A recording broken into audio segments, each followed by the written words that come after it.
जय हिंद दोस्तों, मेरा नाम है एच आर ढुल। आप देख रहे हैं वारुम क्लासेस। तो आज हम करेंगे क्लास 10th में मैथ्स में बेसिक सैंपल पेपर, जो कि सीबीएसई ने रिलीज किया है 2022 और 23 के स्टूडेंट्स के लिए।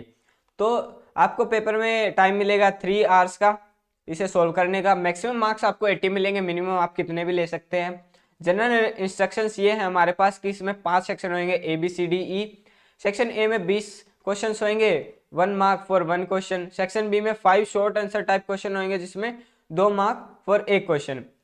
सेक्शन सी में 6 शॉर्ट क्वेश्चन होंगे, जिसमें कि 3 मार्क का 1 क्वेश्चन रहेगा। सेक्शन डी में 4 लॉन्ग आंसर टाइप क्वेश्चन रहेंगे, जिसमें 5 मार्क का 1 क्वेश्चन रहेगा। और सेक्शन ई आता है हमारा 3 क्वेश्चन आएंगे, जिसमें केस बेस्ड क्वेश्चन है ये, 4 मार्क ईच क्वेश्चन। और जिसके सब पार्ट्स होंगे, और सब पार्ट्स में एक क्वेश्चन 1 मार्क का, एक क्वेश्चन 1 मार्क का, और जो लास्ट क्वेश्चन है वो 2 मार्क का होगा। अब बात करते हैं कि चॉइसेस वगैरह क्या आएंगी। वैसे तो सारे क्वेश्चंस कंपलसरी है, बट इनमें क्या है, इंटरनल चॉइस मिलेगी। जैसे 2 मार्क वालों में 2 क्वेश्चंस में इंटरनल चॉइस मिलेगी, 3 मार्क वालों में भी 2 क्वेश्चन में इंटरनल चॉइस, 5 मार्क वालों में भी 2 क्वेश्चन में भी इंटरनल चॉइस, और एक इंटरनल चॉइस मिलेगी 2 मार्क वाले क्वेश्चन में, जो कि केस बेस वाला मिलेगा सेक्शन ई में। कोई भी फिगर होगी एग्जाम में बनानी होगी, तो आपको वो नीट एंड क्लीन बनानी है पेंसिल स्केल के साथ। कहीं भी पाई की वैल्यू लेनी होगी तो आपको पाई इज इक्वल टू 22/7 ही लेना होगा, और इसी से कैलकुलेशन करनी पड़ेगी। तो अब हम शुरू करते हैं अपना सेक्शन ए, जिसमें कि 20 क्वेश्चन है, 1 mark each for each question. पहला क्वेश्चन आता है हमारा, जिसमें कि दो पॉजिटिव इंटीजर्स है p and q can be expressed as p is equal to A B square and q is equal to A cube B, जिसमें कि ए बी क्या है, हमारे प्राइम नंबर्स है। तो इसका एलसीएम पूछा गया है। तो एलसीएम के लिए मैं आपको बताता हूं कैसे सोल्व करना। p इज इक्वल टू हमें दिया है ए बी स्क्वायर, और q इज इक्वल टू दिया है ए क्यूब बी। तो एलसीएम में ना, अगर 2 नंबर का पूछा है तो उसमें हम वो वाले लेते हैं जिनकी हायर पावर है। जैसे कि यहाँ पे p में 1 पावर है a का, और यहाँ पे 3 है, तो हम a क्यूब वाला लेंगे जिसकी पावर 3 है। और p में यहाँ पे b स्क्वायर है, यहाँ पे b की पावर 1 है, बट हम यहाँ पे हायर पावर लेंगे b स्क्वायर। तो हमारा आंसर क्या बनेगा, a क्यूब b स्क्वायर, जो कि हमारा है ऑप्शन सी। सेकेंड क्वेश्चन पे बढ़ते हैं, जिसमें पूछा है greatest possible speed at which a man can walk 52 kilometre and 91 kilometre in exact number of hours. यानी सेम टाइम में वो 52 किलोमीटर भी कर ले और 91 किलोमीटर भी ट्रैवल कर ले, तो उसमें ग्रेटेस्ट पॉसिबल स्पीड बताना है। कोई भी क्वेश्चन आए ना कि ग्रेटेस्ट चीज पूछी हो, तो उसमें हम आपको याद रखना है हाईएस्ट कॉमन फैक्टर, यानी कि एचसीएफ लेंगे हम। तो एचसीएफ लेना है हमें किसका, यहाँ पे है 52 और 91 का। तो अब इनका हमें एचसीएफ लेना होगा, तो आपको ऐसे सोल्व करना है। तो 52 का एचसीएफ लेंगे तो 2 इंटू यहाँ पे 2 2 जा 4, 1 2 6 जा 12, 2 1 3 13 आ जाएगा, तो यहाँ पे 1। तो 52 वाला क्या हमारा क्या बन रहा है, 2 इंटू 2 इंटू 13। अब 91 का क्या बनेगा, यहाँ पे 7 पे जाएगा, ये 7 बन जा 7, तो 7 3 जा 21, तो यहाँ पे 13 13। तो 91 का क्या बनेगा, 7 इंटू 13। और हाईएस्ट कॉमन फैक्टर में वो लेना है जो हमारा सबसे कम और कॉमन हो। तो यहाँ पे 13 है, जो कि दोनों में कॉमन है। तो हमारी ग्रेटेस्ट पॉसिबल स्पीड क्या आ जाएगी, 13, जिसका ऑप्शन है सी। थर्ड क्वेश्चन पे बात करते हैं, if 1 zero of quadratic polynomial, ये एक क्वाड्रेटिक पोलिनोमियल है, x square plus 3x plus के, और इसका 1 जीरो क्या है, 2। यानी कि जीरो किसे बोलते हैं, रूट को। रूट मतलब कि अगर इस नंबर को हम इस इक्वेशन में पुट करें ना x की जगह पे, तो इसका आंसर 0 आना चाहिए। तो अब वही हम करते हैं, x के प्लेस पे हम क्या पुट करते हैं, 2, और इसको 0 के इक्वल करते हैं। 2 स्क्वायर प्लस 3 इंटू में 2 प्लस के इज इक्वल टू 0। तो इसे सोल्व करेंगे, 2 2 जा 4 प्लस 3 2 जा 6 प्लस के इज इक्वल टू 0। तो यहाँ पे के की वैल्यू हमारी आ जाएगी -10 सोल्व करके। तो हमारा आंसर क्या आता है, बी -10। फोर्थ क्वेश्चन है, graphically the pair of the equation. एक इक्वेशन ये दे रखा है 6x - 3y plus 10 is equal to 0। Second equation है 2x - y plus 9 is equal to 0। तो बताना कि क्या रिप्रेजेंट कर रहे हैं ये 2 pair of lines. Option A है इंटरसेक्टिंग एट एग्जैक्टली 1 पॉइंट, फिर है पैरेलल, फिर कोइंसिडेंस या इंटरसेक्टिंग एट एग्जैक्टली 2 पॉइंट्स। सबसे पहले आपको दिमाग में ध्यान रखना है कि पैरेलल के लिए हमेशा चेक करें कुछ भी हो, क्योंकि वो सबसे आसान रहता है। पैरेलल के लिए क्या करना पड़ता है, a1 बाय में a2 is equal to b1 by में b2 is not equal to c1 by में c2, क्योंकि ये सबसे आसानी से हम देख के चेक कर सकते हैं। जैसे यहाँ पे 6 बाय में 2 इज इक्वल टू -3 बाय में -1 is not equal to 10 by में 9। तो यहाँ पे हमारा C1 C2 के इक्वल है नहीं, बट ये है ना 2 3 जा 6, यहाँ पे भी 3 आ रहा है इक्वल टू माइनस से माइनस के, यहाँ पे भी 3 आ रहा है, बट ये जो C1 C2 वाला है ये इक्वल नहीं है। तो यहाँ पे हमारा आंसर आ जाता है बी, पैरेलल लाइन सही है। आपको हमेशा यही ध्यान रखना कि पहले पैरेलल के लिए चेक करें, फिर इंटरसेक्टिंग के लिए चेक करें पुट करके कि वो इंटरसेक्ट कर रहे हैं या नहीं। फिफ्थ क्वेश्चन पे बढ़ते हैं। क्वेश्चन हमारा क्वाड्रेटिक इक्वेशन से। इफ क्वाड्रेटिक इक्वेशन ये है x² + 4x + k = 0 has real and equal roots. तो यहाँ पे हमारे रियल और इक्वल रूट्स की कंडीशन क्या होती है, जिसमें डिस्क्रिमिनेंट क्या हो जाता है, इक्वल टू 0, यानी कि इसके पास रियल रूट भी है और इक्वल रूट्स है। तो वही करते हैं, डिस्क्रिमिनेंट क्या होता है हमारा b² - 4ac, उसको हमें 0 के इक्वल करना है। b हमारे पास है यहाँ पे 4, तो 4² - 4, a हमारे पास है coefficient of x², coefficient of x² है यहाँ पे 1, तो 1, और c हमारे पास है k जो कि कांस्टेंट होता है, इक्वल टू 0 कर देंगे। तो 4² 16 इक्वल टू, ये माइनस वाला है मैं इस साइड ले जा रहा हूँ इसे, तो यहाँ पे 4k बन गया। अब 4 से 16 को काटेंगे तो 4 बच जाएगा, तो k की वैल्यू हमारी क्या आ जाएगी, 4। हमारा आंसर आता है c, k इक्वल टू 4। तो बात करते हैं सिक्स्थ क्वेश्चन की। The parameter of a triangle whose vertices are 0, 4, 0, 0, 3, 0। तो इसे हम पहले प्लॉट कर लेते हैं। 0, 0 ये पॉइंट हो गया, 0, 4 हमारे ये पॉइंट हो गया, 3, 0 यहाँ पे पॉइंट ले लेते हैं। इनको ज्वाइन किया तो हमारा एक ये ट्राइंगल बन रहा है। तो इसमें हमें पैरामीटर निकालना है। तो पैरामीटर के लिए क्या होता है, तीनों साइड को हम ऐड कर देंगे। ये वाली साइड हमारी कितनी है, दिख रही है 3, ये वाली कितनी है 4, तो ये वाली साइड हमें पता नहीं है। तो ये वाली साइड निकालने के लिए हम क्या कर सकते हैं, इसमें डिस्टेंस फॉर्मूला लगाते हैं इस पॉइंट के बीच में और इस पॉइंट के बीच में। तो डिस्टेंस फॉर्मूला लगाते हैं, इसको नाम दे देते हैं A, B एंड C। तो BC निकालते हैं। BC हमारा डिस्टेंस फॉर्मूला क्या आ जाएगा, √3 - 0 होल स्क्वायर प्लस में 0 - 4 होल स्क्वायर। तो अब इसे सोल्व करते हैं। 3 - 0 3 का स्क्वायर 9, 0 - 4 -4 का होल स्क्वायर, माइनस हो या प्लस हो स्क्वायर हो के वो प्लस बनता है 16। तो 9 + 16 25, और 25 किसका स्क्वायर होता है 5 का। तो ये हमारी साइड कितनी आ गई 5। अब इनको ऐड कर देते हैं, 5 3 8 8 और 4 12। हमारा आंसर आता है बी 12।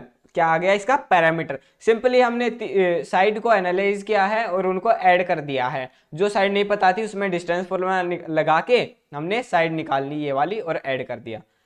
सेवंथ क्वेश्चन पे बढ़ते हैं। इन अ ट्राइंगल ABC, एक ट्राइंगल है ABC, एक ट्राइंगल है DEF। इसमें क्या दे रखा है, AB upon DE is equal to BC upon FD, यानी जो ये AB है वो DE के सिमिलर है और जो BC है वो FD के सिमिलर है। तो अब पूछा है कि ये सिमिलर कब होंगे, एक कंडीशन और फुलफिल करना है, यानी ये AB अपॉन DE और is equal to BC upon DF, ये हमारा रेशियो तो हो गए इक्वल। अब हमें एंगल देखना है कौन सा जिससे कि ये सिमिलर हो जाए। तो ये यहाँ पे हमारा एंगल, ये दोनों के बीच में B आ रहा है और यहाँ पे इन दोनों के बीच में D आ रहा है। तो ये एंगल और इक्वल हो जाएंगे तो हमारी ये क्या है, दोनों ट्राइंगल सिमिलर हो जाएंगे। तो आंसर हमारा कौन सा आता है, angle B is equal to angle D, जो कि है C ऑप्शन। यहाँ पे हमारा 7th क्वेश्चन फिनिश होता है। 8th क्वेश्चन पे बढ़ते हैं। In which ratio the y axis divides the segment joining the points 5, -6, -1, -4। तो ये मैं यहाँ पे ऐसे प्लॉट कर देता हूँ 5, -6। तो ये पॉइंट हो जाएगा हमारा 5, -6 और -1, -4। तो ये पॉइंट हमारा -1, -4 मान लेते हैं। तो ये पॉइंट ऐसे जुड़े हुए हैं। तो जो ये वाई एक्सिस है ये इन्हें कट कर रहा है। तो यहाँ पे हमें क्लियरली दिख रहा है कि एक्स कोऑर्डिनेट होएगा वो तो 0 होएगा, और वाई में कुछ हमारा वेरिएबल ले लेते हैं वाई, है ना। तो अब हमें ये बताना है कि किस रेशो में ये कट कर रहा है। तो हमें अगर एक्स का कोऑर्डिनेट पता है तो एक्स में सोल्व करके हम निकाल लेंगे। तो एक्स का पता है 0 इज इक्वल टू, हम रेशो मान लेते हैं के रेशो 1 में क्या है ये कट कर रहा है इन्हें। कभी भी मानना हो ना ऐसे क्वेश्चंस में तो हमेशा के रेशो 1 लेना चाहिए। आपके टीचर्स ने आपको ये ऑलरेडी बताया होगा, एनसीईआरटी में भी यही ऐसे ही मान के एग्जाम्पल्स और क्वेश्चन सोल्व किए गए हैं। तो पता ही है एक कोऑर्डिनेट -1 कोमा -4 है और एक हम 5 कोमा -6। तो अब इन्हें क्या है रेशो में निकालना है हमें। तो अब अगर ये 5 कोमा -6 पहले दे रखा है और -1 कोमा -4 तो ऐसे ही लेके चलेंगे। तो ये हमारा के मान लेते हैं, ये 1 मान लेते हैं। तो ऐसे अपोजिट जाता है ये के -1 के साथ मल्टीप्लाई होगा और 1 5 के साथ मल्टीप्लाई होगा। तो के -1 के साथ मल्टीप्लाई करके माइनस के और 1 के साथ मल्टीप्लाई होगा 5, तो ये बन गया। अब रेशियो को ऐड करते हैं तो क्या आता है k+1। अब इसको अगर इस साइड ले जाएंगे 0 से मल्टीप्लाई करेंगे तो 0 बच जाएगा, तो -k+5 हमारा ये बच गया। तो k की वैल्यू हमारी क्या आ जाती है 5। तो किस रेशो में ये कट कर रहा है 5:1 में, क्योंकि k की वैल्यू आ गई 5 और 1 हमारे पास पहले ही था। तो 5:1 हमारा बी आंसर आ जाएगा 8th क्वेश्चन का। 9th क्वेश्चन पे बढ़ते हैं। इन अ फिगर, ये हमारी फिगर दे रखी है, पी ए और पी बी टेंजेंट्स है, और आपको पता होगा एक पॉइंट से अगर किसी एक सर्कल पे दो टेंजेंट जाती है तो उनकी वो क्या कहते हैं लेंथ सेम होती है। तो पी ए और पी बी इक्वल हैं। मैं आपको लिख देता हूं ये P A is equal to P B ताकि कोई कंफ्यूजन ना रहे। विद सेंटर ओ, हमारा सेंटर ओ है, such that angle P A B, angle A P B, ये ए पी बी हमारा कितना दे रखा है 50। तो अब हमें निकालना क्या है इसमें angle O A B, angle O A B ये वाला निकालना है। तो अगर ये दोनों साइड इक्वल हैं तो आपको पता ही होगा ये जो एंगल्स होते हैं ये भी इक्वल होते हैं, ट्रायंगल की ये प्रॉपर्टी होती है। और तीनों एंगल को अगर सम करते हैं किसी भी ट्रायंगल का तो वो हमारा बनता है 180। एक एंगल हमें ए पी बी 50 दे रखा है और इसको हम एंगल एक्स मान लेते हैं, ये वाला एंगल, ये वाला पी ए बी, और पी ए बी वाला एंगल ही पी बी ए के इक्वल है, क्योंकि दोनों टेंजेंट्स इक्वल है तो एंगल भी इक्वल है। तो यहाँ पे मैं x प्लस एक्स लिख देता हूँ। अब x की वैल्यू निकालनी है तो x की वैल्यू निकालते हैं 180, इधर 50 माइनस होएगा तो बच गया 130, x 2x बन गया। अब 2 से 130 को कट करेंगे तो 2 6 जा 12, 2 5 जा 10, तो x की वैल्यू 65 डिग्री आ रही है। तो एंगल पी ए बी 65 है और angle P B A B 65 है, बट हमें निकालना है ओ ए बी। और एंगल जो यहाँ पे ओ ए पी है ना, पता होगा कोई भी अगर टेंजेंट सर्कल पे आती है तो सेंटर से अगर उसको यहाँ पे ये वाला एंगल देखें, आप यहाँ पे समझिएगा ये वाला एंगल देखें तो ये हमारा कितना होता है ऑलवेज 90 डिग्री होता है। तो एंगल ओ ए पी किससे मिलके बना है एंगल ओ ए बी, ये वाला और ये वाला, plus angle B A P is equal to 90 degree.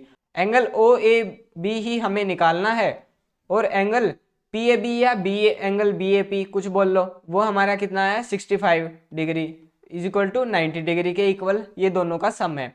तो यहाँ पे हमारा एंगल ओ ए बी क्या आ जाता है 90 minus 65 is equal to 25 degree, जो हमारा ऑप्शन है ए। 9th का आंसर आ गया हमारा 25 डिग्री, ए ऑप्शन। अब बढ़ते हैं क्वेश्चन 10 पे, जिसमें दे रखा है sine A is equal to half. तो हमें सेक ए निकालना है।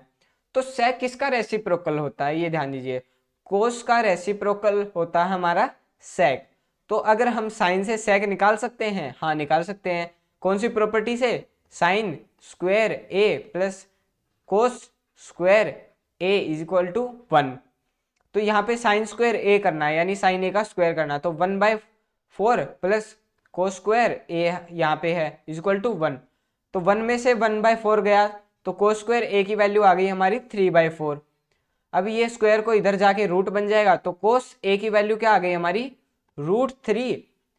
√4 क्या लिख सकते हैं हम 2 लिख सकते हैं, तो √3/2 आ गया। और इसका रेसिप्रोकल होएगा वो हमारा क्या दे देगा sec a दे देगा।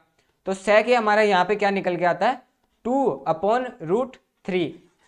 बिल्कुल ही इजी क्वेश्चन था ये, 2/√3 ए ऑप्शन। 11th क्वेश्चन पे आते हैं, ये भी ट्रिग्नोमेट्री से है। √3 cos square a plus √3 sin square a। जो कॉमन दिख रहा है उसे कॉमन निकाल लेते हैं। √3 बाहर निकाल लिया, cos square a plus sin square a।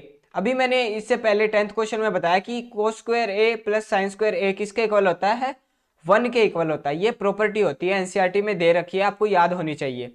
तो √3 इंटू में 1, क्योंकि ये इसकी वैल्यू हमारी 1 आ गई, तो √3 इंटू 1 क्या आ गया हमारा answer √3, option C. 12th question पे आते हैं। क्वेश्चन लेंदी ऐसे देख के घबराइएगा मत, काफी इजी और आसान क्वेश्चन है, जिसमें cos 1 degree into cos 2 degree into cos 3 degree ऐसे करते करते cos 90 डिग्री तक दे रखा। इसमें आपको बिल्कुल कुछ नहीं दिमाग लगाना है, बस देखना है कि cos 90 डिग्री दे रखा ना, उस पर फोकस करो। cos 90 डिग्री आपको पता होना चाहिए 0 के इक्वल होता है। तो किसी भी नंबर को, कितने भी नंबर को, या कोई भी कितना बड़ा नंबर हो या कितने ही हो, उनको 0 से मल्टीप्लाई कर देंगे तो आंसर क्या आता है हमारा 0 आता है। तो बस cos 90 को देखना था, उसकी वैल्यू आपको पता होनी चाहिए थी 0 है, आपका आंसर क्या आ गया बी 0। 13th पे आते हैं। If the parameter of a circle is equal to the square. जो पैरामीटर ऑफ सर्कल है, पैरामीटर ऑफ सर्कल का फॉर्मूला क्या होता है 2πr, किसके इक्वल है स्क्वायर के पैरामीटर के, उसका क्या फॉर्मूला था 4 इंटू साइड। साइड के लिए मैं s से डिनोट कर रहा हूं। तब पूछा है उनका रेशियो ऑफ एरिया, तो आर और एस का रेशियो निकाल लेते हैं, तभी एरिया का निकाल लेंगे, क्योंकि एरिया में क्या आता है सर्कल का एरिया आता है हमारा πr²। रेशियो पूछा है और स्क्वायर का एरिया क्या होता है साइड स्क्वायर। तो यहाँ पे अगर πr की वैल्यू क्या 2 इंटू पाई की वैल्यू क्या लिखनी थी हमें 22/7। स्टार्टिंग में ही मैंने बताया था हमेशा यही लेनी है। Into R is equal to 4 into S side. 2 से ये 4 गया तो 2 से 22, तो 11/7 into R is equal to S. तो अब r/s की वैल्यू क्या आ गई हमारे पास 7/11।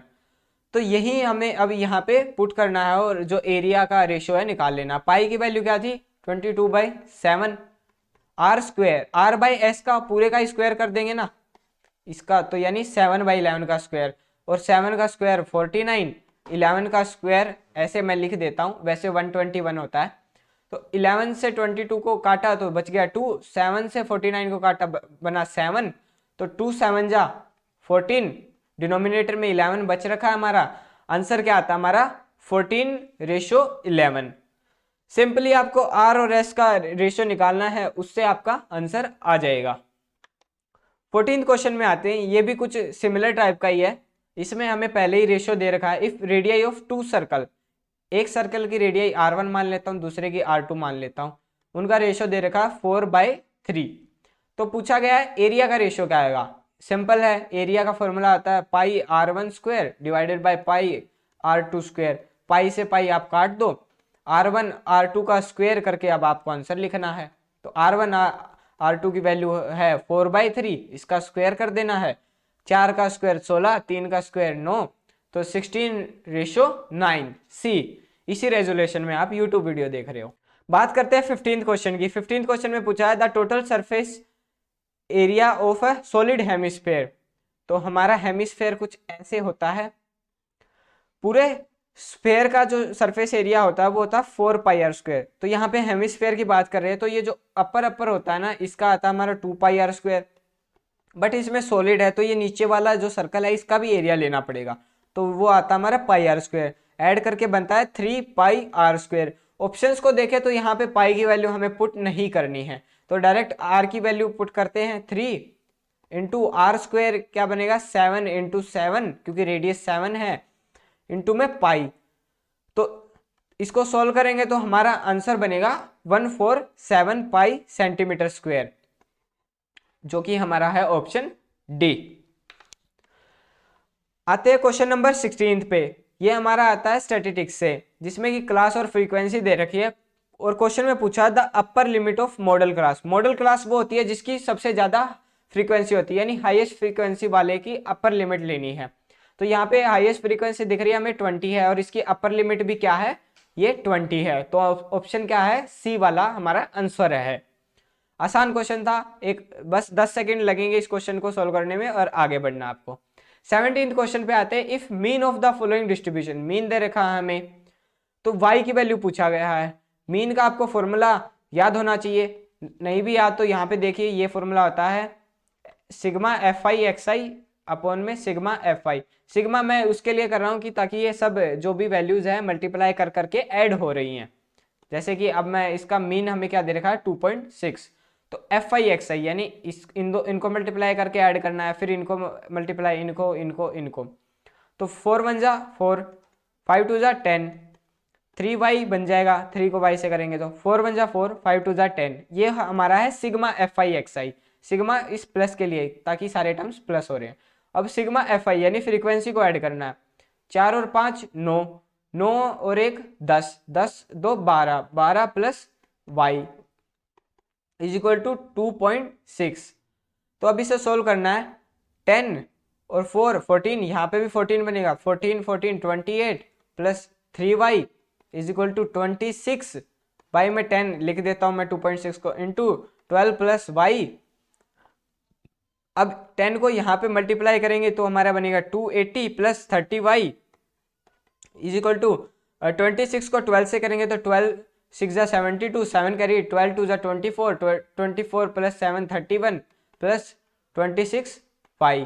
तो अब 30 में से 26 y करेंगे तो 4y बचेगा और 312 में से 280 को हमें सब्ट्रैक्ट करना है। तो यहाँ पे बचेगा 2, 11 में से 8 गए, हमारे पास बचेगा 3, यहाँ पे 0, तो यहाँ पे बच गया 32। और आपको पता होगा 4 8 जा 32 होता है, तो अगर 32 को 4 से हम डिवाइड करेंगे तो बचेगा हमारा 8। तो y की वैल्यू किसके इक्वल है, 8 के इक्वल, जो कि हमारा ऑप्शन नंबर बी है।